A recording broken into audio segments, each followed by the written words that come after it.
시청자 여러분 안녕하십니까? K스탁 라이브 진행의 온인주입니다.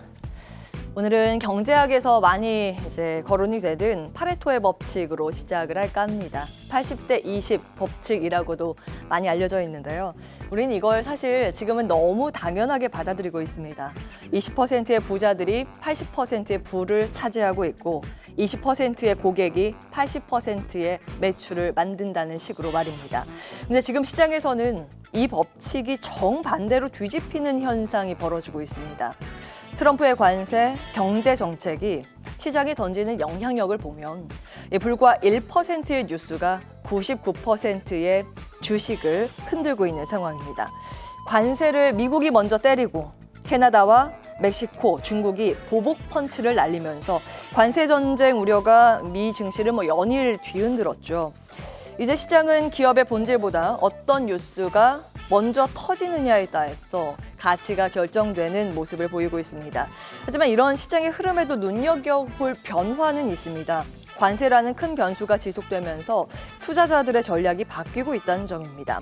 어제 미국 상무장관이 캐나다, 멕시코 관세와 관련해서 일부 경감 조치가 있을 수 있다라는 발언 전해드렸습니다. 미중시 마치고 나서 발언이었기 때문에 우리 시장이 어제 먼저 반응을 하면서 상승세를 시연을 했죠. 그리고 나서 바로 트럼프 행정부가 멕시코, 캐나다 대상 25% 관세 부과해서 자동차에 한해 1개월간 적용을 면제한다고 발표했습니다. 이 관련 업계 요청에 따른 것이라고 밝히고 있죠. 그러니까 지금 멕시코, 캐나다 상황을 봐서 우리가 한 발 물러선 게 아니라 자국의 산업을 보호하기 위한 결정이다라는 그 내용을 살펴볼 수 있습니다. 3월 4일에 트럼프 대통령은 이미 미국의 빅3의 CEO와 통화한 바 있습니다. 왜 이렇게 다급하게 통화를 했을까요? 다음 보시죠. 자, 과거에는 관세가 오면 모든 것이 끝장난다는 공포가 있었다며 이제 관세를 뚫고 버틸 기업이 어딘가를 찾아가는 흐름이 형성되고 있습니다. 특히 GM과 포드가 살아남기 위해서 트럼프 대통령에게 관세 유예를 받아낸 것처럼 이제 기업들은 정부 정책을 활용하는 방식으로 위기를 기회로 전환하는 법을 배우고 있습니다. 지금 미국 빅3 업체들이 멕시코와 캐나다에서 얼마나 많이 차량을 생산하길래 라는 의문이 남으실 텐데 GM 같은 경우에는 31%, 스텔란티스는 27.4% 비중을 차지하고 있습니다. 왜 이렇게 이 빅3 CEO가 다급하게 트럼프 대통령에게 전화를 했는지 알 수 있는 대목입니다. USMCA, 미국, 멕시코, 캐나다 협정과 팬데믹을 거치면서 지금 미국, 캐나다, 멕시코는 하나의 공급망으로 얽혀 있는 상황인데요. GM의 경우 멕시코에서 미국 쪽으로 수출 대수가 2024년 기준으로 71만 2천 대를 기록했습니다. 지금 기아랑 비교했을 때 무려 4.7배 정도가 되는 규모입니다. 그래서 한국은 어디 정도 차지하고 있는지 한번 살펴봤는데 우리나라의 경우를 보시면 GM이 한국에서 미국으로 41만 8천 대를 수출하고 있습니다. 기아보다 GM이 훨씬 더 많이 한국에서부터 수출을 하고 있는 상황입니다. 자, 이런 흐름 속에서 지금 4월 2일 예정돼 있는 상호관세 발표에서 지금 이것도 빠지지 않을까. 그러니까 자동차 품목도 여기에서 제외되지 않을까라는 힌트를 여기에서 시장은 찾아가면서 희망 회로를 돌려가고 있습니다. 이런 흐름 속에서 현대차, 기아 같은 기업들도 보호받을 가능성이 있다라는 그런 기대 심리로 오늘 주가에 반응이 되고 있는데 결과가 어떻게 나올지는 끝까지 지켜보시긴 하셔야겠습니다.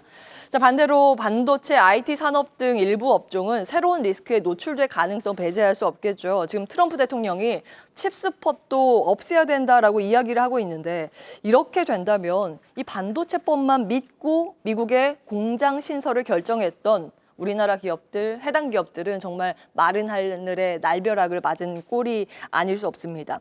다만 지금 미국에 짓고 있는 쪽은 대부분 파운드리를 포함한 첨단 반도체가 집중이 돼 있는데 메모리 반도체를 보시면 사실은 미국보다 해외에서 미국도 다 사와야 합니다. 그러니까 해외 공장에 나가 있는 삼성전자, 하이닉스, 마이크론의 메모리 반도체 칩을 수입해 와야 되는데 그럼 트럼프 정권에서는 그것을 허용할 것인가? 지금 밀고 있는 게 AI 스타게이트 활성화라고 하죠. 그러면 메모리 반도체도 이번에 관세 제외 대상의 한 축을 또 맞지 않을까라는 기대 심리도 여기에서 살펴볼 수 있습니다. 어쨌든 대만 파운드리 기업 TSM TSMC가 1,000억 달러 대미 추가 투자 발표하고 나서 이렇게 칩스법 막 끔찍하다 이런 발언이 나온 걸 보면 한국 기업에게도 추가 투자 압박을 할 여지는 남아 있습니다. 그래서 계속해서 지켜봐야 하는 뉴스 이슈이기도 합니다.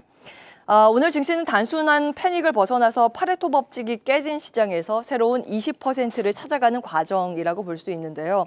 표면적으로 움직이는 업종이 앞으로 진짜 살아남게 될지 아니면 새로운 업종이 탄생해서 시장에 다시 주목을 받게 될지 여부 잠시 후에 더 깊이 고민을 해보겠습니다. 알래스카 가스관 이야기를 좀 더 해볼까요? 어제 트럼프 대통령이 알래스카 가스관 사업에 한국과 일본 기업의 러브콜을 보냈다라는 소식 전해드렸습니다. 어제 종가 기준 강관주의 상승세인데 그야말로 광란의 파티를 즐긴 격이었습니다. 트럼프 대통령이 취임 첫날에 그 사인한 행정명령 보면 사실 알래스카 천연자원 개발 촉진 명령이 포함되어 있었기 때문에 예견된 흐름이긴 합니다. 지도 보시죠. 알래스카 프루도베이 위쪽에 위치해 있습니다. 여기에는 천연가스가 굉장히 많이 매장돼 있는데 여기 발데즈까지 운송하려면 별도의 천연가스 파이프라인을 깔아야 합니다. 이걸 알래스카 주 정부에서는 아주 오랫동안 추진해 왔었는데 바이든 정부에서는 환경 보호 등의 문제 때문에 계속 승인을 안 내고 있었습니다. 트럼프 정부가 들어서면서 이 상황이 완전히 바뀐 건데 이게 깔리면 특히 아시아가 영향을 받게 될 거라는 이야기가 나옵니다. 왜 그럴까요? 다음 보겠습니다. 자, 이 거리 상황으로 한번 보시면 우리나라, 일본, 중국 등으로까지의 이 거리가 생각보다 아주 멀지는 않습니다.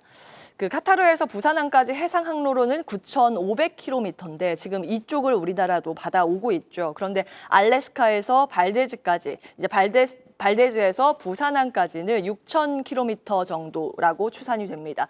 문제는 여기에 들어가는 막대한 투자 비용입니다. 일본은 지난번에 투자 의견을 이미 총리가 트럼프 대통령 만나서 이야기를 했고 우리나라는 지금 고민 중에 있습니다. 사업성을 따져봐야겠죠. 다만 지금 관세라는 방천극을 미국에서 계속 휘두르고 있기 때문에 이 부분에서도 투자 압박용 테이블 위에 알래스카 가스관이 올라가지 않을까 또 하나 지켜봐야 할 포인트이긴 합니다.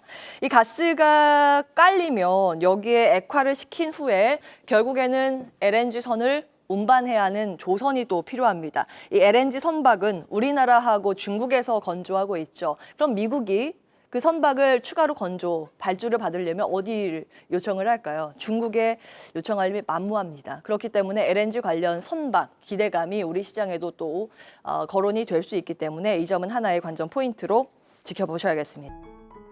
계속해서 다양한 경제 이슈를 알고 싶다면 구독과 좋아요, 알림 설정 부탁드립니다. AI 캐스터 권미정이었습니다.